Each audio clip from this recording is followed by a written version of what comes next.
ప్రారంభ ప్రార్థన ఆశీర్వాదం. మొట్టమొదటి ఆశీర్వాదం ఏంటి? ప్రారంభ ప్రార్థన ఆశీర్వాదం. రెండో ఆశీర్వాదం ఏంటి? పాటల ఆశీర్వాదం. మూడో ఆశీర్వాదం ఏంటి పిల్లరా? ఆరాధన ఆశీర్వాదం. నాలుగో ఆశీర్వాదం వాక్యం. ఐదో ఆశీర్వాదం ఏంటి పిల్లరా? కానుకలు. ఆరో ఆశీర్వాదం ఏంటి? సాక్ష్యాలు. ఆరో ఆశీర్వాదం ఏంటి? సాక్ష్యం. ఏడో ఆశీర్వాదం ఏంటి? ముగింపు ఆశీర్వాదం. అంటే ఈ 7 రకాల ఆశీర్వాదాలు మనం పొందుకోవాలి. ఇప్పుడు కొంతమంది ఏంటంటే ప్రారంభ ప్రార్థనకు అందుకుంటారు, కొంతమంది ఏంటంటే పాటలకు అందుకుంటారు, కొంతమంది ఏంటంటే వాక్యానికి అందుకుంటారు, కొంతమంది ఆరాధనకు అందుకుంటారు. అంటే దీనివల్ల ఏం జరుగుతుందంటే నీ ఆశీర్వాదాలు ఆ వారంలో ఎన్నైతే ఏ ఆశీర్వాదాలు అయితే నువ్వు ఆగుతున్నావో ఆ ఆశీర్వాదాన్ని అకౌంట్లో ఏమవుతుందంటే ఆ వారంలో నువ్వు కోల్పోతున్నావు. అలా జరగకూడదు అనుకుంటే ఇక్కడ ఏం చెప్తారంటే యెహోవా మందిరానికి, ఆ మందిరానికి వచ్చే నీవు ఎలా రావాలని ఇక్కడ ఎంతగాడు చెప్తున్నాడు? ఉత్సాహధ్వనితో. కొంతమంది కుటుంబాల్లో గొడవలు పెట్టుకుని వస్తారు దేవుడి మందిరానికి. తెలుసా? ఇంట్లో గొడవ పెట్టుకుని వస్తారు, కేకలు వేసుకుని అరుపులు వేసుకుని తిట్టుకుని కొట్టుకుని నాకు చర్చిలోనే మనశ్శాంతి ఉంది, పోతా చర్చికి, నాకు ఇంటికి రాదు అని చర్చకు వచ్చేస్తారు. గొడవాడేసుకుని చర్చకు వచ్చేసి వాక్యం తీసిన తర్వాత కొంచెం ప్రశాంతత అనిపిస్తుంది, అప్పుడు ఇంటికి వెళ్ళిపోతారు. ఇప్పుడు అంటారు చర్చకు వచ్చినా కూడా నేను బుర్ర ఎలా పని చేస్తున్నారా? అనవసరంగా తిట్టానేమో, అనవసరంగా కుట్టానేమో, ఏమన్నా అన్నానేమో, ఏమన్నా చేశానేమో అన్న మైండ్లో ఆలోచన వస్తారు. ఇక్కడ కీర్తనగాడు చెప్తున్న మాట ఏంటంటే ఆయన మందిరానికి వచ్చే నీవు ఎలా రావాలంటున్నాడు? ఉత్సాహధ్వని, సంతోషధ్వనితో, సంతోషంతో, ఆనందంతో దేవుణ్ణి స్తుతిస్తూ, దేవుణ్ణి గణపరుస్తూ, దేవుని మహిమపరుస్తూ ఈ వారం అంతా మా జీవితంలో ఎలాంటి అద్భుతం చేసావయ్యా, ఈ వారం అంతా మమ్మల్ని ఎలా నిలబెట్టావయ్యా, ఈ వారం అంతా మాకు తోడుగా ఉన్నావయ్యా, మా ప్రయాణంలో తోడుగా ఉన్నావు, మాకు ఆహారం ఇచ్చావు, మాకు వస్త్రం ఇచ్చావు, మాకు సుఖాన్ని ఇచ్చావు, మాకు సంతోషం ఇచ్చావు, మాకు నెమ్మదిని ఇచ్చావు, మా బిడ్డల్ని, మమ్మల్ని, మా భర్తల్ని, మా కుటుంబాన్ని కాపాడవు నాయన అని దేవుడి సన్నిధికి ఏం చేయాలంట? ఉత్సాహంగా దేవుడిని సంతోషపరుస్తూ దేవుడిలో ఆనందిస్తూ మొట్టమొదటిగా రావాలంట. హల్లెలూయా. మొట్టమొదటిగా చెప్తారు. రెండో మాట ఏంటి పిల్లరా? ఏమన్నాడు? యెహోవాయే దేవుడు అని తెలుసుకోండి. ఎందుకంటే కొంతమంది ఆలోచన ఏంటంటే పిల్లరా అందరూ ఒకటేనండి, నాకు యేసయ్య అంటే ఇష్టం, ఎవరిని అన్నాం, నాకు అందరూ ఒకటే. కాదు కాదు, దేవుడు ఒక్కడే. ఆయన అన్నాడు యెషయా గ్రంథంలో 43లో, నేనే దేవుడు, నేను తప్ప లేడు, ఉండకూడదు. కొంతమంది పిల్లరా మరి మనుషుల రూపాన్ని మొక్కే వాళ్ళు ఉన్నారు, కొంతమంది వారి ఇష్టమైన వ్యక్తులను దేవుడిగా కొలిసే వాళ్ళు ఉంటారు. కొంతమంది హైందవుల్లో కొన్ని మాటలు ఉంటాయి ఏంటంటే వారి చిన్నప్పుడు వారి చిన్నపల్లి పిల్లలు ఏం చేస్తారంటే పిల్లరా ఈ వీరగనికి అనే వాడిగా మార్చేసి ఏం చేస్తారు? ఆ ఫోటోలు తీసుకొచ్చి ఆ దేవుడు ఆ మందిరం అనే స్థలంలో పెట్టేసి ఈ దేవత వారు ఆరాధిస్తున్న దేవతలతో పాటు ఈ ఫోటో కూడా ఏం చేస్తారో ఒక పూలమాల వేసేసి దీన్ని కూడా పూజిస్తారు. అంటే ఏమైపోయింది అంటారు? వాళ్ళు దేవుడు అయిపోయారు. ఇప్పుడు బైబిల్ ఏం చెప్పిందంటే ఇవన్నీ నిషేధం. గమనించండి, నేనే దేవుడను, నేను తప్ప లేడు. నీ మైండ్ లో ఉండకూడదు, నీ ఆలోచనలో ఉండకూడదు, నీ తలంపులలో ఉండకూడదు. గమనించండి, చాలా మంది డబ్బు కింద పడిపోతే ఏం చేస్తారు? అది కూడా కాదు. అసలు ఎందుకు ఎవరు ఎందుకుంటారు? అలాగే హైందవులు. మనం కాదు, అది వాళ్ళ ఆచారం కాబట్టి, వాళ్ళ ఇష్టం కాబట్టి, అది వాళ్ళ సాంప్రదాయాలకు వదిలేస్తారు. మనకు సంబంధం లేదు, అది మనకు సంబంధం లేదు. మనం ఏం చేయాలంటే పిల్లరా దాన్ని తీసుకుని కింద పడిపోయారు, తీసుకుని జేబులో పెట్టుకోవాలంటే. ఆ ఇంటికి అంటారు ఏమయ్యా కళ్ళకు అందుకోవయ్యా డబ్బులు కదంటే, సార్ అది దేవుడు నాకు ఇచ్చాడు, నేను ఆయన వర్షిప్ చేస్తాను తప్ప డబ్బును వర్షిప్ చేయను. అంటే గమనించండి, అది మనల్ని ఆశీర్వదించి నిమిత్తం ఇచ్చాడు కాబట్టి దాన్ని మనం బై మిస్టేక్ చేయజారిపోయింది. బై మిస్టేక్ కాల్ తగిలింది. కొంతమంది ఏంటంటే ఎదురు కాల్ తగిలితే ఏం చేస్తారు? ఇలా అనుకుంటారు. అంటే ఏంటంటాం? ఇప్పుడు కాల్ తగిలితే ఏం చేయాలి మనం? Sorry brother, sorry sister, that's all. By mistake call తగలకూడదు కాబట్టి సారీ సే, వెంటనే వాళ్ళని క్షమించమని అడుగు, అది మర్యాద. కొంతమంది ఏం చేస్తారు? సారీ అండి, సారీ అండి. ఏంటి అర్థం అంటే ఇలాంటివన్నీ నీ జీవితంలో నీకు ఆశీర్వాదాలు ఆపేస్తారు. గమనించాను మధ్య. అంటే మనకు తెలియకుండానే మనం ఇలాంటి అలవాట్లో ఉన్నాం. ఇవన్నిటిని మనం ఏం చేయాలంటాడు ఇక్కడ? యెహోవాయే దేవుడని తెలుసుకొనుడి, ఆయనే మనలను పుట్టించెను. శాస్త్రం అంటది, సైన్స్ అంటది మనుషుడు దేని నుండి వచ్చాడట? కోతి నుండి వచ్చాడు. ఆది మనం దేని నుండి వచ్చాడట? కోతి నుండి వచ్చాడు. కోతి ఎలా ఉంటుందో సేమ్ కోతిలాగే. మరి కోతికి తోక ఉంటుంది, మరి మనిషికి తోక ఎందుకు లేదు? కాలక్రమేణా తోక పోయిందా? కోతికి ఇంత మూత ఉంటుంది, మనిషికి ఇంత మూత ఎందుకు లేదు? గమనించండి, ఆలోచన విధానం వేరు. సైన్స్ చెప్పేదాంట్లో కొన్ని నమ్మచ్చు, కొన్ని నమ్మకూడదు. గమనించండి బిడ్డలారా, మనిషి ఎలా వచ్చారంట? దేవుడు పూలిక. దేవుడు నేల మట్టితో నరుడిని సృజించి ఆయన నాసిక రంధ్రం నుండి నరుడికి జీవవాయువు ఊదగా నరుడు జీవాత్మ ఆయనంట. ఈరోజు గమనించండి బిడ్డలారా, నిన్ను పుట్టించింది ఎవరు అనే ఒక ప్రశ్న నువ్వు వేసుకుంటే అసలు నిజమైన దేవుడు ఎవరిని తెలిసిపోతుంది. చాలా మంది అంటారు ఏంటంటే, బిడ్డలారా మరి వేరే వేరే పద్ధతిలో ఒకరిలోంచి ఒకరు తీశారు, ఒకరిలోంచి ఒకరు తీశారు, ఒకరిలోంచి ఒకరు తీశారు, ఒకరిలోంచి ఒకరిలో తీశారు. అవన్నీ కాదు, అవన్నీ మాటల్లో రచించినటువంటి కల్పిత పదాలే కానీ నిజం కాదు. గమనించండి బిడ్డలారా, ఈరోజు నీ దేవుడు నా దేవుడు. అందుకనే ఆయన నేల మట్టితో నరుడు చేశాడని చెప్పడానికి చిన్న ప్రూఫ్ ఇస్తాను మీకు.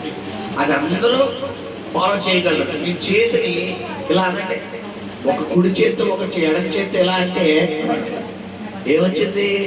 ఏ తానం చేయలేదు ఈరోజు, చేసిన ఏమవుతుంది? ఎంత కాస్ట్లీ సబ్బుతో నువ్వు రుద్దినా కూడా ఎలా అనగానే ఏమవుతుంది? అది దాని సహజ సిద్ధమైన స్వభావం. ఎందుకంటే ఈ శరీరాన్ని దేవుడు మట్టితో చేస్తాడు. ఈ ఒక్క ప్రూఫ్ చాలు, ఆయన నరుని మట్టితో తయారు చేస్తారు. ఇంకేం అక్కర్లేదు ఆధారం. నీకు పెద్ద పెద్ద ఏమంటారు హిస్టరికల్ థియరీస్ చెప్పగలదు. నిన్ను దేవుడు మట్టితో చేసాడు అనడానికి. ఏమంటే ఇంగ్లాండ్ రాణి గారు కూడా రుద్దిన ఏమవుతుంది? మట్టి వస్తుంది. పిల్లరా అమెరికా ట్రంప్ గారు రుద్దిన కూడా ఏమవుతుంది? మట్టే వస్తుంది. ఏమైనా పైనుంచి పుట్టుకొచ్చారా అంటే పిల్లరా వాళ్ళు బాగా విఐపీలు కాబట్టి చెప్తున్నారు. గమనించాను, మనిషి నరుడు దేవుడు ఏం తెచ్చాడు? మట్టితో, నేల మట్టితో. గమనించండి, ఈరోజు దేవుడు మనల్ని పుట్టించాడు. ఆ విషయం నువ్వు తెలుసుకుంటే నిజ దేవుడు ఎవరో నీకు తెలుస్తుంది.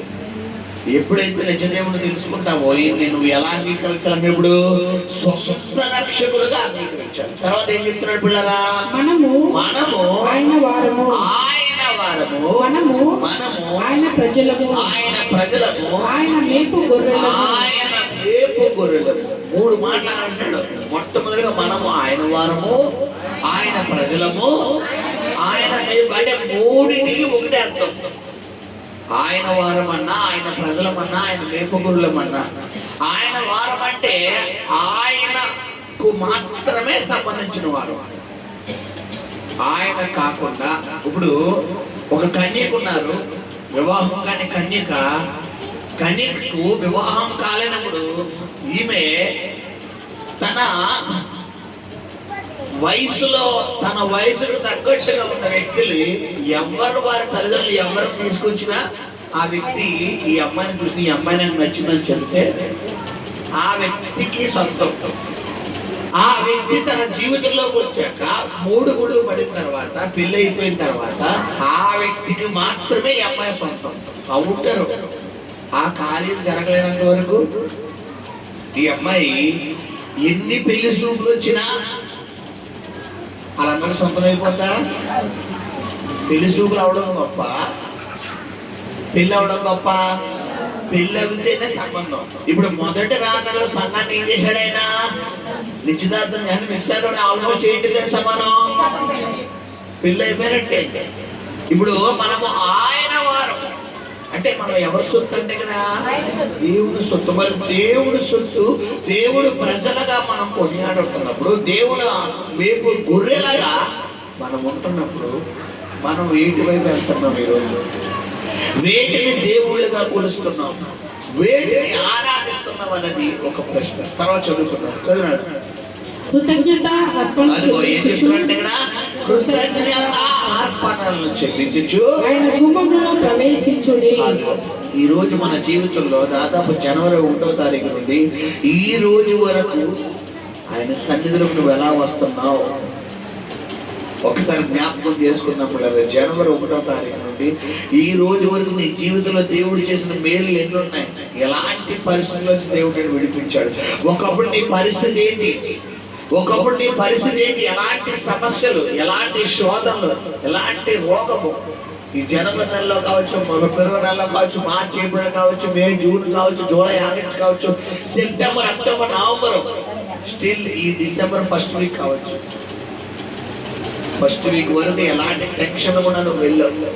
ఎలాంటి పరిస్థితుల్లో నుంచి దేవుడు నేను విడిపించి ఈ రోజు ఇలాగా నీకు నెమ్మదినిచ్చాడు. ఒకసారి జ్ఞాపకం చేసుకుందాం కదా.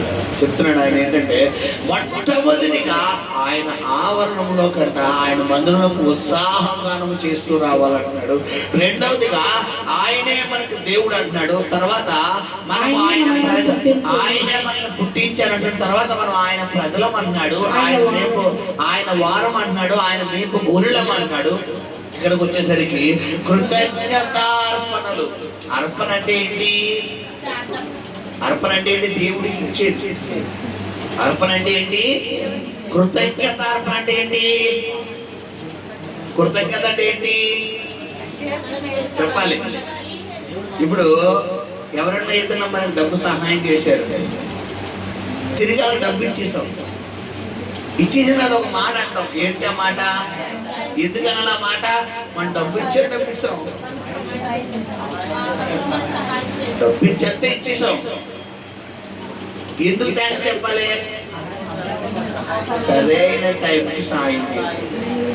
ఇప్పుడు దేవుడు నీ జీవితంలో చేసిన దానికి నువ్వు అసలు వెళ్ళ చెల్లించగలవంటే చెల్లించలేవు. ఎందుకంటే ఒకానొక పరిస్థితిలో నీ పరిస్థితిని పోల్చుకుంటే ఈ రోజు ఎలా ఉన్నావంటే అది ఎవరి కృపమ్మా? అసలు దేవుడి కృప. కొంతమంది అంటారు దేవుడికి విలువైన అర్పణలు తీసుకొచ్చి నేను దేవుడికి ఎంత ఇచ్చినా తక్కువేనండి. అసలు లేదండి. అమ్మ నువ్వు చాలా గొప్ప కానికి ఇచ్చావు, అయ్యా నువ్వు చాలా మంచి కానికి ఇచ్చావు అని అంటే లేదండి, నేను దేవుడికి ఎన్ని ఇచ్చినా తక్కువ. ఎందుకంటే ఈ రోజు దేవుడు నా జీవితంలో ఎంతో మేలు చేశాడంటే అసలు నేను మర్చిపోలేని మేలు దేవుడు నా జీవితంలో చేయాలి. ఇప్పుడు ఇలాంటి మనస్సాక్షి ఉన్న వాళ్ళని దేవుడు అంచెలంచెలుగా ఏం చేస్తాడు? పైకి లేపుతాడు. కొంతమంది ఏంటంటే నేను చాలా చేసేది దేవుడికి అంటారు. అంటే అర్థం ఏంటి? వీళ్ళ మాటకు అర్థం ఏంటి? నేను దేవుడికి చాలా చేసేది. ఇదో మనుషులు చెప్పినట్టుగా చెప్తాడు. అసలు ఈ రోజు నీ కంఠంలో శ్వాస ఉందంటే అది ఎవరి కృపమ్మా? ఒక గంట డాక్టర్ గారు మళ్ళీ ఇట్లేటర్ పట్టించుకోవాలంటే ఒక గంటకి ఎంత తీసుకుంటే తెలిసి పిల్లరా? 10,000, 10 రూపాయలు కూడా కాదు, 1000 కూడా కాదు. ఒక గంటకి మనకి ఆక్సిజన్ ఇవ్వడానికి నీకు హాస్పిటల్ అయ్యే ఖర్చు ఎంత? 10,000. గమనించు. ఒక గంటకి 24 గంటలకి లెక్కన ఎంత అవుతుందమ్మా? 2,40,000. నెలకి ఎంత అవుతుంది? రోజుకి 2,40,000 అంటే ఆల్మోస్ట్ నెలకు 3,60,000 అంటే 60 లక్షలు. 14 40 ఇదో 4 3 4 12 అంటే 72 లక్షలు. నెలకి ఎంత? సంవత్సరానికి ఎంత? 72 లక్షలు. నెలకైతే సంవత్సరానికి ఎంతమ్మా చెప్పాలి? 10 ఏళ్ళు 70 అంటే 7 కోట్లు, దాదాపు 9 కోట్లు. నువ్వు సంవత్సరం బతకడానికి దేవుడికి ఇవ్వాల్సిన వానికి ఎంత? మనం ఎంత ఇస్తున్నాం? 9 కోట్లు కాదు, నాకే లేవండి 9 కోట్లు. 9 లక్షలు, 90,000, 9,990 రూపాయలు. నేను అంటాను ఈ రోజు ఎలా ఉన్నామంటే దేవుని కృప. నువ్వు ఇచ్చే కానుకను బట్టి కాదు ఆయన నేను ఆరాధించేది, నిన్ను గణపరిచేది. నువ్వు ఇచ్చే కానుకను బట్టి కాదు. ఆయనకు కావాల్సింది ఏంటంట? విరిగి నలిగిన హృదయమే. అది ఆయన డబ్బు కావాలనుకుంటే 1000 కొండ మీద పశువులు ఎవరివి? ఆకాశంలో పక్షులు ఎవరివి? సముద్రంలో జీవులు ఎవరివి? బంగారం ఎవరిది? వెండి ఎవరిది? సమస్త జీవరాశులు ఎవరివి? మనమే ఆయనకి ఇవ్వగలం. అది కీర్తనగాడు దావీదు అంటున్నాడు, నీవు చేసిన మేలు నేను ఇలాగ వేలాది పొట్టేలనా హల్లెలూయా.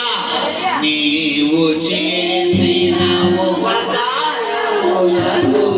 నేనేమి చెల్లింతును. నీవు చేసిన ఉపకారములకు నేనేమి చెల్లింతును. ఏడాది చూడలనా వేలాది పొట్టేలనా. ఏడాది చూడలనా వేలాది పొట్టేలనా. నీవు చేసిన ఉపకారములకు నేనేమి చెల్లింతును. వేలాది నదులంత విస్తారమైన చాలునా. వేలాది నదులంత విస్తారమైన నీకిచ్చిన చాలునా. గర్భఫలమైన నా జ్యేష్ఠ పుత్రుని నీకిచ్చిన చాలునా. గర్భఫలమైన నా జ్యేష్ఠ పుత్రుని నీకిచ్చిన చాలు. హల్లెలూయా. ఆయనకేమి ఉండదు ఈరోజు, ఏది ఆయనకి ఇచ్చినా తక్కువే. ఆయన అందుకే అంటే కీర్తన ఏంటని పిల్లరా, కృతజ్ఞత అర్పణలో. ఏంటా కృతజ్ఞతలు అంటే పిల్లరా, ఏం చేయ ఈ రోజు నన్ను ఎలా నిలబెట్టావయ్యా, ఈ రోజు వరకు నన్ను ఎలా నిలబెట్టావు. ఎందుకంటే మనం ఇంట్లోంచి బయట అడుగు పెట్టి మళ్ళా ఇంట్లో అడుగు పెడతామో లేదో అనుకునే రోజుల్లో ఉన్నాం. ఈ రోజుల్లో కాలు నడక మీద వెళ్తే సేఫ్టీ లేదు, ఓ బైక్ మీద వెళ్తే చూడండి. అమెరికాలోనట విమానం వచ్చి కార్లో పడిపోయింది తెలుసా మీరు, మనం చూసారు న్యూస్లో. అసలు విమానం ఎక్కడ, కారు ఎక్కడ చూడండి. విమానం 40 మందిలో 50 మంది ఎక్కిన జట్టు విమానం వచ్చి పిల్లరా డైరెక్ట్ గా పైనుంచి ఏమంటారు రోడ్లు ఉంటాయి, హైవే రోడ్లు ఉంటాయి కదా, పిల్లరా డైరెక్ట్ గా రన్నింగ్ లోనే కారు పడిపోయింది. అసలు ఎవరిని ఎక్స్పెక్ట్ చేస్తారా విమానం కారు పడుతుందని? అంటే గమనించండి, సెక్యూరిటీ ఉన్నా మనకి. ఈ రోజు ఇలా ఉన్నామంటే దేవుని కృప. హల్లెలూయా, హల్లెలూయా.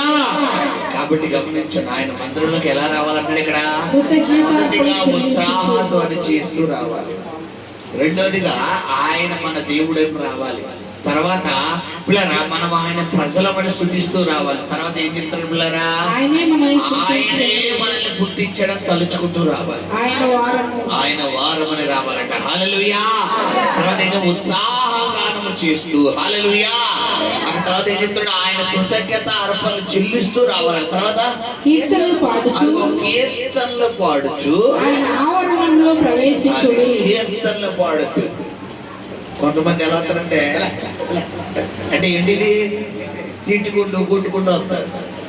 అసలు నువ్వు దేవుడు మందిరంలోకి అడుగు పెట్టేటప్పుడు నీ మైండ్ ఎలా ఉంది? అందుకే నేను ప్రసంగి భక్తులు అంటాడు, ప్రసంగి 5లో అంటాడు, నువ్వు యెహోవా మందిరంలోకి పోయినప్పుడు ఎలా ఉండాలంట, నీ ప్రవర్తన ఎలా ఉండాలంట, జాగ్రత్తగా ఉండాలి. నువ్వు దేవుడు మందిరంలోకి పోయినప్పుడు నీ ప్రవర్తన ఎలా ఉంది, నీ ఆలోచన విధానం ఎలా ఉంది, నీ నడవడిక ఎలా ఉంది, నీ చూపు ఎలా ఉంది, నీ మాట ఎలా ఉంది, నీ వినికిడి ఎలా ఉంది, ఎటు వెళ్తున్నాయి నీ కళ్ళు, ఎటు వెళ్తుంది నీ చెవులు, ఎటు వెళ్తుంది నీ హృదయం, ఎటు వెళ్తుంది నీ చేతులు, ఎటు వెళ్తుంది నీ కాళ్ళు. అది మనం దృష్టిలో పెట్టుకుని ఇది దేవుడు మందిరం, తేడా వస్తే తేడా అన్నారు అయిపోతుంది. గమనించండి, గమనించండి మన జీవితంలో. చూడండి, పాత నిబంధన గ్రంథంలో ప్రత్యక్ష గుడారంలో అతి పరిశుద్ధ స్థలంలోకి యాజకుడు వెళ్ళాలనుకుంటే గనక అతనికి యెహోవా అనే ఒక వస్త్రము తొడిగి అతడు ఆ వస్త్రమును ధరించిన తర్వాతట ఆ అతి పరిశుద్ధ స్థలంలో అడుగు పెట్టి ఈ ప్రజల యొక్క వీరి పాప ప్రక్షాళనకు సంబంధించినటువంటి ఈ అర్పణ తీసుకొచ్చి ఆ అతి పరిశుద్ధ స్థలంలో దేవుడికి అర్పించినప్పుడు అంట నిబంధన మందసం దగ్గర ఇతను నడుముకి ఒక తాడు కట్టి బయటకు వదిలేవారంట. ఒకవేళ ఇతడు గనక ఎక్కడైనా దేవునికి ఆయాసకరమైన కార్యం చేస్తే అక్కడ దేవుడు అతను ఏం చేస్తాడంట? మొత్తెత్తాడు. ఇంకా కొద్ది సమయం ఉంటుందంట, అతడు బయటికి వెళ్ళి లోపలికి వెళ్ళి ఈ టైంలోకి వచ్చే టైం, ఆ టైం దాటిన తర్వాత కూడా ఇంకా తను రాకపోతే లోపల చనిపోయాడని, ఆ చనిపోయిన వ్యక్తి కూడా వెళ్ళకూడదు, వీళ్ళు వెళ్ళి తీసుకురాకూడదు, ఆ తాడిచుకుని లాగాలంట. అంటే గమనించండి పిల్లరా, దేవుడు మందిరానికి దేవుడు అంత ఖండితమైన రూల్స్ పెడతాడు. నువ్వు బయట ఎక్కడెక్కడో ఆలోచించినట్టుగా, బయట ఎక్కడెక్కడో చూసుకున్నట్టుగా, బయట ఎక్కడెక్కడో ఒప్పర్ మీటింగ్ చేసినట్టుగా దేవుడు మందిరంలో వేయకూడదు. చాలా చాలా పర్ఫెక్ట్ గా ఉండాలి. భయముతో వణుకుతో రావాలంట. ఆయన మందిరానికి ఎలా రావాలి పిల్లరా? భయముతో. అయ్యో బాబోయ్, దేవుడు మందిరం ఇది, దేవుడి స్థలం, దేవుడు నివసించే స్థలం, ఇది ఆయన కనుచూపుండే స్థలం. సొలొమోను భక్తుడు ఆ మందిర ఆవరణ ప్రతిష్ఠ చేసిన తర్వాత దేవుడు సొలొమోను ఏమన్నాడంటే, ఈ మందిరము మరి నేను నివసించే స్థలం, ఎవరైతే ఈ మందిరంలో మరి ప్రార్థన చేస్తారో వారు మొర నేను ఆకాశం ఏం చేస్తున్నాడు దేవుడు ఆలకిస్తున్నాడు. హల్లెలూయా. రోజు గమనించండి, ఆయన మందిరానికి నువ్వు ఎలా వస్తున్నావు, ఎలా వస్తున్నావు? హల్లెలూయా, హల్లెలూయా. అదే చెప్తున్నా, కీర్తనలు పాడచ్చు, పాటలు పాడచ్చు. నీ ఆలోచన ఎలా ఉంది? నీ ఆలోచన ఎలా ఉంది? కీర్తనలు అనే పాటలు పాడచ్చు. ఆయన ఆవరణంలోనికి ప్రవేశించిన తర్వాత ఏం చెప్తారు పిల్లరా? ఆయనను స్తుతించుడి, ఆయనను స్తుతించుడి, ఆయన నామమును గణపరచుడి. స్తుతించాలి, ఆయన నామాన్ని గణపరచడం అంటే ఏంటి పిల్లరా? పొగడాలి, దేవుడిని పొగడాలి. ఈ రోజు మనం పొగిడేవారిగా ఉండాలి. బైబిల్ నన్ను గణపరచు వారిని నేను గణపరుస్తాను. నువ్వు దేవుణ్ణి గణపరచాలి. ప్రభు నువ్వు గొప్పడు నాయన, చాలా గొప్పడు నాయన, నువ్వు లేకపోతే ఈరోజు నేను లేను ప్రభు. నీకు బంగారం ఇవ్వక్కర్లేదు, వెండి ఇవ్వక్కర్లేదు. అసలు నీకు పేర్చడానికి శ్వాస ఇచ్చింది ఎవరు? ఇందాకే నేను ఏ క్యాలిక్యులేషన్ చేశాను? Just breathing. 1 సంవత్సరం నువ్వు బతకడానికి 9 కోట్లు 1 సంవత్సరం. అంటే ఈ లెక్కన ఈ రోజు వరకు ఇప్పుడు నాకు 32 ఇయర్స్, 33 క్రాస్ అవుతున్నాను. రేపు జనవరి 30 33 క్రాస్ అవుతాను, 33కి వస్తాను. అంటే ఈ లెక్క నేను దేవుడికి ఎంత బాకీ ఉన్నాను? సంవత్సరానికి 9 కోట్లు 10 కోట్లు వేసుకోండి. దేవుడికి ఎన్ని కోట్లు బాకీ నేను చెప్పండి అమ్మా? 330 కోట్లు నేను దేవుడికి బాకీ. ఈ లెక్కన 50 సంవత్సరాలు ఎన్ని కోట్లు బాకీ చెప్పండి? 500 కోట్లు. ఇప్పుడు చెప్పమ్మా, నువ్వు ఎంత ఇచ్చో కానుక? కోడిచ్చి అన్నారు గట్టిగా చెప్తాం. 50 కోట్లు, 50 లక్షలు ఇవ్వగలవా ఆయనకి? ఈ రోజు ఎలా ఉన్నామంటే కేవలం కృప మాత్రమే. హల్లెలూయా. ఆయన ఏది అడగడం లేదు. ఎలా రావాలంట? సంతోషంతో, పాటలు పాడుతూ, కనపరుచుకుంటూ. ఆయన ఈ లోక సంబంధమైనవి అడగడమ్మా ఆయనకు అవసరం లేదు. ఎందుకంటే సమస్తం ఎవరివి? ఆయన మనుషులుగా మనకు అవసరమై ఆయనకు అంతా ఆయన అందుబాటులో ఉండదు. ఆయనకు కావాల్సిందల్లా ఏంటంట? స్తుతులు, గణపరచడం. గొప్పోడయ్యా. ఈరోజు దేవుణ్ణి పాడడం, దేవుణ్ణి పొగడడం, దేవుణ్ణి స్తుతించడం నీకేమై ఉండాలి? రావాలి, తెలిసి ఉండాలి. నేను అంటాను, మృదువైన మాట క్రోధమును చల్లార్చును. ఇప్పుడు దేవుడి దగ్గర నీ మాట ఎలా ఉండాలి? మృదువుగా ఉండాలి. అంటే ఎలా అంటే, ఉదాహరణకు ఒక కార్యం కోసం ప్రార్థన చేస్తున్నావు అనుకోండి. నువ్వు నాకు ఇవ్వాలి, నేను ప్రార్థన చేస్తాను కాబట్టి, చర్చకొస్తాను కాబట్టి, కానికెత్తాను కాబట్టి, ఆదివారం నాకు ఉపవాసం నాకు ఇవ్వాలంటే, లేకపోతే నేను ఊరుకోను అన్నావు అనుకో, కార్యం తెలియదు కదా. ఇప్పుడు ఎలా అడగాలి? ప్రభా గొప్పడు ప్లీజ్, ఈ ఒక్కసారి ప్రభా ప్లీజ్ ప్రభా గొప్పడు కదా, ఒక్కసారి సాయం చేయి ప్రభా, ఈ ఒక్కసారికి నాయన ప్రభా ప్లీజ్ ప్రభా. ఇలా అడిగితే తెల్లాల్సిన కార్యం ఎవరింట్లో ఉంటది? అంటే కొంతమంది అడగడం తెలీదు, మనుషులతో మాట్లాడినట్టుగా ఎవరితో కూడా మాట్లాడతారో లేదు లేదు. దేవుడితో మాట్లాడే విధానం వేరు. నువ్వు ఎంత రాటదేళ్ళ వ్యక్తివైనా, నువ్వు ఎంత రమేషమైన వ్యక్తివైనా, దేవుడి దగ్గర మాత్రం కొంచెం చాకచక్యంగా ఉండాలి. మన క్రిస్మస్ ఎంత ఏం తెలుసమ్మా? అక్షరాల 1,70,000 అయింది. ఎంతండి? ఓన్లీ బట్టలకి 70,000 అయింది. బట్టలకి, ఇతర ఖర్చులు అన్నిటికీ, భోజనానికి 35,000 అయింది.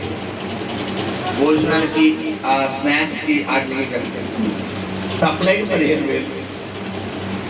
చూసుకోండి ఎంత వేసింది గట్టిగా. నేను మీకు ఏం చెప్పిన, ప్రారంభించినప్పుడు ఏం చెప్పిన, నా దగ్గర రూపాయి కూడా లేదు. నెల తిరిగేలోపు దేవుడు ఇచ్చాడు. కరెక్ట్గా అందరికీ పేమెంట్ ఇచ్చిన చివరికి నా చేతులు అన్ని వేలు తెలిసే పిల్లరా 70. ఎంత? 70 రూపాయలు మిగిలింది. 70 రూపాయలు ఆ జేబులో.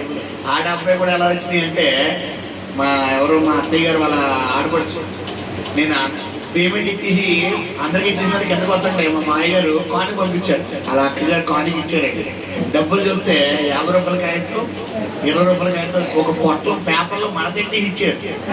ఏంట్రా బాబు అంటే, ఎవరో హర్షయ్య గారు, గీత ఎవరో తీసుకొచ్చి హర్షయ్య తీసుకొచ్చి మాయా అదే ఎవరో వ్యూలత్తాల అత్తగారంట కానుక మన రాత్రి రాలేదు, ఇవ్వలేదంట. అవునా, సరే చెప్పి ఈ కానుక అయితే నాదనమాట అని నిలదొట్టి ఎంత? 70 రూపాయలు. నాకు చాలా సంతోషం. ఎందుకు? దేవుడు ఇంకా నా చేతులు మిగిలిచ్చాడు. శుద్ధంగా స్తోత్రం చెల్లిద్దామా? ఎంత అద్భుతం అంటే, గతించిన సంవత్సరం కంటే ఈ సంవత్సరం ఇంకా అద్భుతం. ఇలా ప్రార్థన చేయడం, డాడీ అని చెయ్యెత్తడం, డాడీని చూడటం, అలా అకౌంట్ టింక్ మన మెసేజ్ రావడం, ఈ ఇచ్చుకుని అలా వెళ్ళిపోవడం, మళ్ళా మోకాలు వేయడం, డాడీ అని చూడడం, మళ్ళా మెసేజ్ రావడం, అలా వెళ్ళిపోవడం. తెల్లారితే ఇంకో ప్రార్థన అనగా కూడా దేవుడు నా జీవితంలో అద్భుతం చేశాడు. హల్లెలూయా, హల్లెలూయా. ఇలాంటి అద్భుతాలు చేసిన విషయాలు మర్చిపోతామా? ఒకసారి నాకు మాత్రమేనా? అందరికీనా? అందరికీ.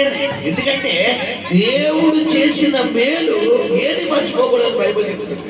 కృతజ్ఞత అర్పణలు అర్పిస్తూ రావాలంట పిల్లరా.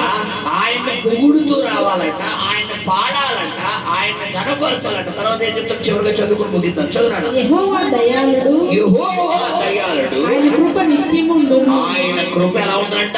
నిత్యము. ఆయన కృప నిత్యము. ఆయన దయాళుడు, నిజంగా దయగలిగిన దేవుడు. ఎందుకంటే మనం ఈ సంవత్సరం ఎన్నిసార్లు పడిపోయాం, ఎన్నిసార్లు ప్రార్థన మానేసాం, ఎన్నిసార్లు చర్చ మానేసాం, ఎన్నిసార్లు దేవుళ్ళు తీసాం. అప్పటికప్పుడే కొంతమంది చూడండి, ఇంకా కోపం ఎవరి మీద చూపించలేక చివరికి ఎవరి మీద చూపించేస్తారు? దేవుడి మీదే. నువ్వు నాకు ఎందుకు బతికించావు? అప్పుడే తీసుకెళ్ళిపోవచ్చు కదా. అసలు నాకు ఎందుకు ఇలాంటి అమ్మాయిని ఇచ్చో, ఇలాంటి అమ్మాయిని ఎందుకు ఇచ్చో, ఇలాంటి పిల్లలు ఎందుకు ఇచ్చో అని తిరిగి ఎవరో దొరక్క తెరగా ఎవరు దొరుకుతారు కొంతమందికి దేవుడికి చెప్పుకుంటారు. తిట్టిదన్న దేవుడినే, గొడవాడిదన్న దేవుడినే కొంతమంది ఎవరిని తిట్టలేక నా బాధ అంతా దేవుడిగా చెప్పుకుంటున్నారంట. ఇప్పుడు అదే అంటాడు ఇక్కడ. ఏంటంటే పిల్లరా, యెహోవా దయాళుడు, ఆయన కృప నిత్యము ఉండును. గమనించండి పిల్లరా, ఈరోజు నువ్వు ఎంత తొందరపడినా, ఎంత తప్పు చేసినా, ఎంత పొరపాటులో పడిపోయినా, ఆయన ప్రేమ పిల్లరా ఎంత శాశ్వత కాలం. ఆయన కోపం నిమిషం మాత్రం ఉండును, ఆయన దయ ఆయుష్కాలం. ఆయన కృప అంత గొప్పది పెట్టారా. నువ్వు ఒకసారి జ్ఞాపకం చేసుకో ఇప్పుడు ఈ సహోదరి, నువ్వు చేసిన పొరపాటుకి అసలు ఈ రోజు నువ్వు ఎలా ఉండగలగవా? అలా ఉండడానికి రైట్స్ ఉన్నాయా? ఎలాంటి తప్పు చేసావో నీకు మాత్రమే పర్సనల్ గా నీకు తెలుసు. నీ రహస్యంగా నువ్వు ఎలాంటి పొరపాట్లు చేసావు, నీ ఆలోచన ద్వారా, నీ మాట ద్వారా, నీ హృదయం ద్వారా, నీ క్రియల ద్వారా, నీ శరీరం ద్వారా నువ్వు ఎలాంటి తప్పుడు అడుగులో ఈ సంవత్సరంలో వేసావో అది నీకు మాత్రమే తెలుసు. వాటిని ముందెట్టుకుని ఇప్పుడు దేవుడి దయని జ్ఞాపకం చేసుకో. నిజంగా ఏ గుట్టు సపోర్ట్ లేకుండా బయటగా రెండో గంటకి తెలియకుండా దేవుడు సమాధి చేసేసాడు చూడదాన్ని. నిజంగా ఒకసారి జ్ఞాపకం చేసుకో. నువ్వు అంత రాంగ్ వేలోకి వెళ్ళిపోయినా, అంత రాంగ్ ఆలోచనలు తీసుకున్నా, అంత రాంగ్ డెసిషన్ లో నువ్వు వెళ్ళిపోయినా ఆయన హస్తంతో ఎలా తుడిచేసి నేనున్నారా, నేనున్నాను తల్లిరా, నేను చూసుకుంటాను కదా, బాధపడగో అని వెంటనే చేరదేస్తున్నా చూడు, అది ఆయన దయ. హల్లెలూయా, హల్లెలూయా. ఎంత కనికరం కలిగిన దేవుడు అంటే పేతురు గురించి ముందుగానే చెప్తున్నాడు. ఏంటంట, ఈ రాత్రికి గొర్రెల కాపరికి శ్రమ, గొర్రెలన్నీ చెదిరిపోతాయంటే మీరు నా నిమిత్తం అభ్యంతరం పడబోతున్నారంటే పేతురుగా లేచి, ప్రభువా నేను చావనైనా చస్తాను కానీ అభ్యంతరం పడినయ్యా అంటే వెంటనే ఆయన అన్నాడు, అరే నాన్న ఫస్ట్ నువ్వేరా అబ్బాయి, ఆ సంగతి పక్కనట్టే ఫస్ట్ నువ్వే అభ్యంతరం పడతా. అప్పుడు వెంటనే, ప్రభువా నేను అస్సలు తగ్గేది లేదు అంటాడు. నువ్వేనా అబ్బాయి ఫస్ట్ కోడి కుయ్యక మునుపు 3 సార్లు అబద్ధం ఆడతా ఉన్నాడు. దేవుడు మాటను కూడా తిరస్కరించేశాడు పేతురు. అన్నట్టుగానే చిన్న పిల్లలిద్దరి చేత ఒక పెద్దవాడి చేత ఏం చేశాడు పిల్లరా, మరి నాకెవరో యేసు తెలీదు అనేసాడు. వెంటనే కోడి కూసిన వెంటనే పేతురు ఏమయ్యాడు, అది జ్ఞాపకం వచ్చి పశ్చాత్తాపడ్డాడు. ఈ రోజు నేను అడుగుతున్నాడు ఆయన, నువ్వంత దేవుడికి ఆయాస్కరంగా జీవించిన ఈ రోజు దేవుడికి అన్ని తెలిసి కూడా ఈ 30-21 నేను కూర్చోబెట్టింది ఎందుకో తెలుసా? అన్నాడు పేతురు పశ్చాత్తాపడ్డాడు. నువ్వు కూడా ఈరోజు ఏమవ్వాలనుకుంటాడు ఆయన? ఒకవేళ పశ్చాత్తాపడితే 31st లో ఫస్ట్ బ్లెస్సింగ్ లో నువ్వే ఉంటావు. పశ్చాత్తాపడకపోతే చెప్పలేదు. గమనించండి, ఆయనకి ఈరోజు పశ్చాత్తాపడే వాళ్ళే కావాలి. తప్పిపోయిన కుమారుడు ఏమవుతున్నాడు? పశ్చాత్తాపడుతున్నాడు. తప్పు చేయలేడు ఎవడో లేడు, ఎవ్వరూ లేరు. ప్రతి ఒక్కరు వారి స్థాయికి తగ్గట్టుగా తప్పు చేస్తారు. తప్పు చేయలేదు, గుండెల మీద చెయ్యేసుకుని చెప్పగలమైన వాళ్ళు ఎవరైనా నేను తప్పు చేయలేదండి అని ఎవరైనా ఎప్పటికీ ధైర్యం లేదు. ఎందుకంటే బైబిల్ అయితే మొదటి సమయాలు 12:23లో నా మట్టుకు నేను ఇతరుల నిమిత్తము ప్రార్థన చేయడం మాట ఏంటంట, యెహోవాకు విరోధముగా పాపం. తప్పు చేయలేడు ఎవరు, పాపం చేయలేడు ఎవడూ లేదు. నువ్వు ఈ సంవత్సరంలో కనీసం ఒక్కరోజున ప్రార్థన మానుకోవడం లేవా? ఒక్కరోజు కూడా దేవుడు స్తుతించుకోవడం లేవా? ఒక్కరోజు కూడా దేవుడి మీద కోపాలు లేదా? ఒక్కరోజు కూడా తిరుగుబాటు చేయలేదా? అసలు ఎందుకే నువ్వు ఇలా చేస్తావు అని అడగలేదా? ఏదో ఒక మూల అడుగుంటావా లేదా? అంత చేసినా కూడా ఈ రోజు నువ్వు ఇలా ఉన్నావంటే ఎవరిచ్చిన కృప? అదే ఆయన దయ. అంటే యెహోవా దయాళుడు, ఆయన కృప నిత్యము, ఆయన కృప నిత్యము, ఆయన సత్యం తరతరములు నిత్యము నిత్యము నిత్యము. గమనించండి బిడ్డలారా, నిత్యము ఉంటుందని ఆయన సత్యం ఎలా ఉంటుందంట? తరతరములు. గమనించండి, ఈరోజు నీ జీవితంలో నువ్వు నేర్చుకోవాల్సినవి కొన్ని ఉన్నాయి. నువ్వు దేవుడి మందిరానికి వస్తున్నావు, ఎలా వస్తున్నావు? టెన్షన్తో వస్తున్నావా? భయంతో వస్తున్నావా? ఏడుతో వస్తున్నావా? దుఃఖంతో వస్తున్నావా? బుర్రకు జోడెట్టి వెళ్తున్నావా? కొన్ని మధ్య మందిరానికి వస్తారు కానీ నేను బ్రెయిన్ అంతా ఎలా ఉంటుందంటే, ఇంట్లో గ్యాస్ కట్టానా లేదా, బీరువాతలు వేసానా లేదా, అయ్యో తాళ వేసానా లేదా, తెచ్చానా లేదా, ఆ పక్కింటిలో చెప్పానా లేదా, వస్తుంది నేను డెలివరీ వస్తుందని చెప్పాను, అయ్యో వస్తుందేమో. వీళ్ళు బుర్ర అంతా ఎక్కడ ఉండదంటే భూసంచారం చేయాలి. ఇప్పుడు నేను అంటాను, ఇలాంటి వాళ్ళు వచ్చినా ఒకటే, దేవుడి మందిరానికి నువ్వు ఎలా రావాలి?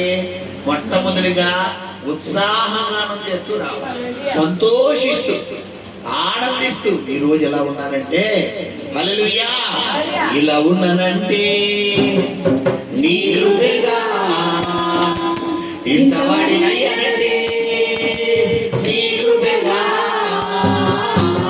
ఇలా ఉన్నానంటే నీ కృపేగా, ఇంతవాడినయ్యానంటే నీ కృపేగా. నీ అడుగులు అడుగు వేయాలని, నీ అడుగులు అడుగు వేయాలని, నీతో నడవాలనే ఆశ, నీతో నడవాలనే ఆశ. హల్లెలూయా. ఇలా ఉన్నానంటే దేవుని కృప. ఈ ఆలోచనతో ఉత్సాహగానం చేస్తూ రావాలంట. ఆయన ప్రజలమని మనం నమ్మాలంట. ఆయన వారమనాలంట. పిల్లరా ఆయన మేపు గొర్రెలమని విశ్వసించాలంట. పిల్లరా ఇంకా ఆయన సన్నిధిలోకి ఆయన ఆవరణంలోకి కృతజ్ఞత అర్పణలు అర్పిస్తూ రావాలంట. ఆయన్ని పొగడాలంట. ఆయన గణపరచాలంట. గానము చేసుకుంటూ రావాలంట. తర్వాత ఆయనే దేవుడు, ఆయనే పిల్లరా మనల్ని కనికరించేవాడు అని ఇలా గణపరుచుకుంటూ ఆయనే సత్యము తరతరములో ఉండనని ఆయన పొగుడుతూ రావాలి. హల్లెలూయా, హల్లెలూయా. కాబట్టి వచ్చే ఆదివారం నుంచి ఇలా వద్దామా మనద్దామా? ఇలా రావాలి. గుర్తుపెట్టి ఒకవేళ ఇప్పుడు దాకా తెలియకపోతే కనుక ఇక ఒక వారమే ఉంది మనకి. ఈ సంవత్సరం నూతన సంవత్సరం నుంచి ఎలా రావాలి మనం? ఇవన్నీ దృష్టిలో పెట్టుకుని. ఎందుకంటే ఒక్కసారి మనం టెన్షన్తో వచ్చేస్తాం. టైం అయిపోతుంది బాబాయ్, వాకింగ్ స్టార్ట్ అయిపోతుంది అన్నప్పుడు మాటలు వస్తాయా? కానీ అలాంటి టైంలో కూడా ఎలా రావాలి? దేవుని ఆరాధించుకుంటూ, దేవుని స్తుతించుకుంటూ ఆ గుమ్మం బయట వరకు నువ్వు ఎంత టెన్షన్ లో ఉన్నా వన్స్ నువ్వు గుమ్మంలో అడిగేటప్పుడు ఇలాగా నా వంక చూడు పిల్లరా, ఇదే గుమ్మం అనుకోండి. ఈ గుమ్మం బయట ఉన్నప్పుడు ఈ అవుటర్ నీకు ఎన్ని టెన్షన్లు ఉన్నా, ఎంత మెంటల్ ప్రెజర్ ఉన్నా, వన్స్ అడుగు పెడుతున్నప్పుడు లోపల మాట్లాడుకుని దేవానికి స్తోత్రం అయినా ఈ రోజు నీ ఆదివారంలో నేను వచ్చే కృపనిచ్చేవయ్యా అని యేసుని నామములో మన బాధలు పోవును, దుష్టాత్మలు పారిపోవును. హల్లెలూయా. దేవుని స్తుతిస్తూ దేవుని పొగుడుతూ దేవుని కనపరుస్తూ రావాలంట. హల్లెలూయా. ఇలా రాగలిగినప్పుడే నువ్వు వాక్యానుసారంగా నువ్వు జీవించినట్టు కానీ నీ టెన్షన్తో నువ్వు అడుగు పెడితే కాదు. గమనించండి బిడ్డలారా. హల్లెలూయా, హల్లెలూయా. చివరిగా మనం చదువుకుంటాము చూడండి. తర్వాత 101వ కీర్తనలో అక్కడ మొట్టమొదటి వచనం చదివి ముగిస్తాను. నేను కృపను గూర్చియు న్యాయమును గూర్చియు పాడెదను. యెహోవా నిన్ను కీర్తించెదను. ఏమన్నాడు? నేను కృపను గూర్చియు న్యాయమును గూర్చియు పాడెదను. కృప అంటే ఏంటని చెప్పాను మీకు? అర్హత లేని మనకు అర్హతను కల్పించేదే కృప. అంటే ఈ రోజు ఎలా ఉండడానికి మనకి యోగ్యత ఉందా? అసలు లేదు. చూడండి, సహోదరి అన్న గారి గురించి మొన్న జాన్ గారు సాక్షి చెప్పారు. అసలు ఈ టైంకి సహోదరు ఎక్కడ ఉండాలంటే ట్రైన్లో ఉండాలి. కానీ దేవుడు ఆశ ఏంటంటే, ప్రభా ఈ సంవత్సరంలో ఒక్క ఆదివారం మానలేదు, 51 ఆదివారాలు మరి నేను ఎలాగైనా రావాలి అని మరి ఆశపడినప్పుడు రాత్రాలు గృహపుడికి వెళ్ళినప్పుడు జాన్ గారు మళ్ళీ చెప్తున్నారు, అసలు ఆ ఏజెంట్ ఎవరో తెలియదు పాస్టర్ గారు, ఆ ఎవరో నాకు తెలియదండి బాబు. ఎలా అంటే ఈమె హైదరాబాద్ వెళ్ళారు. హైదరాబాద్ నుంచి పుట్టపర్తి ఈ కంపెనీ పని మీద వెళ్ళారు. ఆ పుట్టపర్తి డైరెక్ట్గా రాజమండ్రికి ప్రశాంతి ఎక్స్ప్రెస్ ఉంది. ఆ ట్రైన్కి అస్సలు సీట్లు కాలేవు. ఎంత అలాగంటే వెయిటింగ్ లిస్ట్లో 50 సీట్లు ఉన్నాయంట. 50 సీట్లు ఖాళీ అయితేనే కానీ ఆవిడ సీట్ దొరకదు. ఇప్పుడు ఎంత ట్రై చేసినా, తత్కాలకి ఎంత ట్రై చేసినా పని అవుతుంది. టైం చూస్తే టైం అయిపోతుంది. ట్రైన్ స్టార్ట్ అయ్యి టైం అయిపోతుంది. వన్స్ ట్రైన్ స్టార్ట్ అయిందంటే తత్కాలకి ఉంచుతాడా? కొంచెం ఒకటే నిర్ణయం తీసుకున్నారు, ఎలాగైనా చెయ్యాలి అని. ఆ తల్లి అక్కడ ప్రార్థన చేస్తుంది, ఎలాగైనా ఈ రోజు ఆదివారం వెళ్ళాలి ప్రభు అని ప్రార్థన చేసుకున్నారు. దేవుడు కృప ఏంటంటే పిల్లరా, మరి కరెక్ట్గా ఆ టైంకి ఈ స్టేషన్లో అంతా తిరిగి వచ్చిన వాళ్ళు ఎందుకు సంటగా అనిపించిందంట. సరే ఈ సేవకి వెళ్దాం, ఆన్లైన్కి వెళ్దాం, ఏపీ ఆన్లైన్కి వెళ్దాం అని చెప్పి ఆన్లైన్కి వెళ్దాం. ఆడికి వెళ్ళాక ఆ కుర్రాడు ఏమంటే మేము తత్కాలు తీయడం మానేసామంటే అని చెప్పాను. నేను బాబు అలా కాదు బాబు, రిక్వెస్ట్గా బాబు రిక్వెస్ట్గా వెళ్ళి చెప్పి మృదువైన మాట ఏం చేస్తుంది అంటే మృదువుగా మాట్లాడి చెప్తే ఆ కుర్రాడు ఎవరో ఏజెంట్ నెంబర్ ఇచ్చారంట. ఆడు పూజ చేస్తే ఆయన చెప్పడం ఇంకా 10 నిమిషాలు టైం ఉందంటే 10 నిమిషాలు 5 నిమిషాలు ఏం తిరిగేటంట. మీకు ఎవరిచ్చారు ఏంటి ఆయన అన్నట్టు బాబు ఎవరు ఇప్పుడు 5 నిమిషాలు అయిపోయింది, తర్వాత చెప్తాను కానీ ముందు నాకు కొంచెం టికెట్ బుక్ చేయండి. టకా మన 5 నిమిషాలు పని అయిపోయింది. ఇప్పుడు సంతోషంగా దేవుడు మందిరానికి వచ్చేసాడు. హల్లెలూయా. అంటే నేను ఎందుకు చెప్తున్నానంటే ఇలాగ మన ఆలోచన, నేను దేవుడి మందిరానికి వెళ్ళాలి, దేవుడి మందిరానికి వెళ్ళి ప్రభు నువ్వు తీసుకెళ్ళాలి, ఇలా చేస్తే దేవుడు, మనం అమెరికాలో ఉన్నా కూడా చేస్తాడు, ఏం చేస్తాడు దేవుడు తీసుకొస్తాడు. వెళ్ళాలే, ఎప్పుడు వెళ్ళా మందిరమే, ఆదివారం వెళ్ళాలా, సోమవారం లేదా, మంగళవారం లేదా, శుక్రవారం, ఇలా అనుకుంటే నేను అంటాను నువ్వు ఇంక వెళ్ళినట్లే. రోజులు వారాలు లేదు లేదు, ఈరోజు ఆదివారం, పునరుద్ధాదివారం, నాకు ఎన్ని పనులు ఉన్నా అన్ని పక్కన పడేసి నేను దేవుడి మందిరానికి వెళ్ళిపోవాలి. హల్లెలూయా. అదే అంటాడు ఇక్కడ, కృతజ్ఞత అర్పణలు ఆయన కృపను గూర్చియు ఆయన న్యాయమును గూర్చియు పాడదనంట. ఆయన గణపరచాలి, పొగడాలి. అబ్బా ఎంత గొప్పడు ఆయన, ఎంత గొప్పడు అయ్యా, ఎంత మంచోడు అయ్యా, యేసయ్య నువ్వు లేకపోతే లేనయ్యా. ఏది అడగలేదు పిల్లరా. నేను మీకు చెప్తున్నాను కదా, మీ ఆత్మీయ తండ్రిగా మీకు నేర్పేది ఒకే ఒక పాట. నా జీవితంలో దేవుడికి నాకున్న సన్నిహిత సంబంధం ఏంటంటే, నేను ఆయన పెద్ద పెద్ద ఎంత బాగా ప్రార్థన చేయను. 5-10 నిమిషాల కంటే ఎక్కువ అక్కర్లేదు నాకు ప్రార్థన టైం, తెలుసా? ఎందుకంటే నిత్యమైన సన్నిధి ఎవరితో ఉంటుంది, నాతో ఉంటుంది. జస్ట్ అలా ప్రేయర్లోకి వెళ్తారు అంతే. మీ అంశాలు ఏవైతే ఉన్నాయో టక్కటక్కమని, ప్రభా 4 విషయాలు ఉన్నాయి మీరు చూసుకోండి, 7 విషయాలు చూసుకోండి, 7 ఉన్నాయి చూసుకోండి, టక్కటక్కమని చెప్పి వచ్చేస్తారు. ఎందుకంటే డైరెక్టర్గా మన బండి వైఫై ఆయన కనెక్ట్ అయిపోయింది, డైరెక్టర్గా వెళ్ళిపోద్ది. ఇంత బాగా చదవక అంటే ఎవరు ఇలా చదవగలరు చెప్పాలి, ఆయనతో కనెక్టింగ్ ఉంటేనే. ఇప్పుడు అలాగా మాస్టర్ గారు మీరే 5-10 నిమిషాలు, మేము రేపు 5-10 నిమిషాలు చేస్తారు కదా చెప్పండి. నా బండి ఎక్స్పీరియన్స్ బట్టి ఇప్పుడు కారు బాగా తోలినోడే బస్సు నడపగలడు, బస్సు బాగా నడిపినోడే లారీ నడపగలడు, లారీ బాగా నడిపినోడే ఇంకా 10 లారీ నడపగలడు. స్టార్టింగ్ లారీ ఎక్కేస్తావా, ఎక్కేస్తే జాగ్రత్తగా లారీ ఎక్కినట్టే ఉండదు. గమనించండి పిల్లరా, బండి నడపడం వేరు, ఆటో నడపడం వేరు, ట్రాక్టర్ నడపడం వేరు, బస్సు నడపడం వేరు, లారీ నడపడం, ఒక్కొక్క విధానం. స్టీరింగ్ ఒకటైనా ఇసిరేస్తే బలి. గమనించండి, మీరు నా స్థాయికి రావాలంటే కొన్ని గంటల సమర్పణ ఎవరికి ఇవ్వాలి? మీరు దేవుడిని అడగాలి, దేవుడిని పొగడాలి, దేవుడిని స్తుతించాలి. అసలు ఏ సమస్యకు ఎలా ప్రార్థన చేయాలి, ఎలా అడిగితే దేవుడు మనకి కార్యం చేస్తారన్న ఆ లోతు ఏమవ్వాలి మనకి తెలియాలి. చిన్న మాట చెప్పిన ముగిస్తాను. జనరల్ సర్జన్ ఉంటారు డాక్టర్లు, ఆర్ఎంపీ లేదంటే జనరల్ సర్జన్ అంటే వీళ్ళు అన్ని వైద్యాలు చేస్తారు. ఒకవేళ ఒక రోగం మనకు బాగా ముదిరింది అనుకోండి, ఆయన ఏం చేస్తాడు, వెళ్ళి బాబు ఇందులో స్పెషలిస్ట్ మన అమౌంట్ ఉన్నాడు, వెళ్ళి చూపించుకుంటున్నాడు. లేదు మీరే చూడండి, మీరేంటి అమ్మాను అంటే నా వల్ల కాదురా అబ్బాయి. ఎందుకు?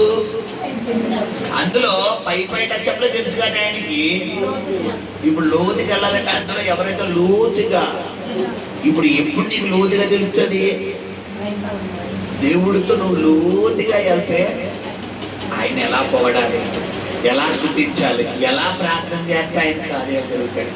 ఇది ఎప్పుడు తెలుస్తుందమ్మా? ఎక్కువ ఆయనతో మనం ఏం చేయగలగాలి, గడపాలి, ఎక్కువ టైం ఇవ్వాలి, ఎక్కువ స్తుతించాలి. హల్లెలూయా. అలా చెయ్యాలంటే ఇక మన మధ్యన 10 రోజులు మాత్రమే టైం. ఈ 10 రోజులు దేవుడిని ఏం చేద్దాం, మనం పొగుడుదాం, సురుకుదాం, ప్రార్థన చేసుకుందాం. పరిశుద్ధము నమ్మకము కలిగిన ప్రియ పరలోకపు తండ్రి, అయా ఈ రాత్రికి ఉదయకాలం ప్రభా